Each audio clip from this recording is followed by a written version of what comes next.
আমার বর আমার জন্য খাবার বেড়ে দিচ্ছে। এই দেখো, এটা চিকেন না মাটন কেউ বুঝতে পারবে না, মানে এটা হচ্ছে হ্যাচারির মুরগি, তো এটার না কালার টেক্সচারটাই পুরো আলাদা, তা তুলতে হবে না। দেখাই, ঝোলটা দাও।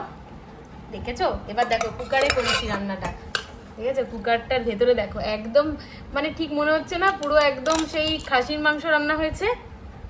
এই দেখো কালারটা দেখছো, মারাত্মক। এই দেখো, এই হচ্ছে আজকের রান্না। এই যে এখানে করেছি হচ্ছে হ্যাচারি মুরগি, তার সাথে আছে কিন্তু আজকে, দাও তো ভাজাটা, এই দেখো কাঁকরোল ভাজা, হ্যাঁ দিয়ে দাও, কাঁকরোল ভাজা। আর এই যে আমার বড়ি আজকে খাবার দিচ্ছে, এই দেখো গরম ভাত, অল্প করে ভাত করা হয় আমাদের দুজনের জন্য, তো বেশি ভাত করা হয় না, ব্যাস আর লাগবে না। এই দেখো, এবার তোমাদেরকে একটু খেয়ে দেখাই আজকে, ঠিক আছে?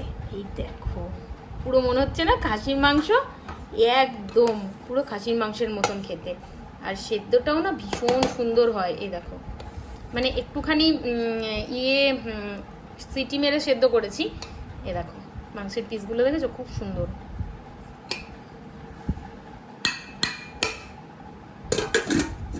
এত গরম ছিটতেই পাচ্ছি না।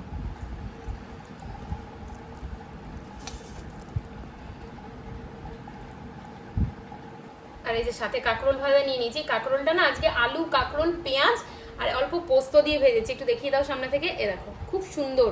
এই যে ব্যাস ঝোল আলু দিয়ে ভাত মেখে নিয়েছি। এটা মাটন না চিকেন কেউ ধরতেই পারবে না, এই হ্যাচারিটা এত সুন্দর রান্না হয়। দারুণ হয়েছে। আর একটুখানি কাঁকরোল ভাজা দিয়ে খেয়ে নিই।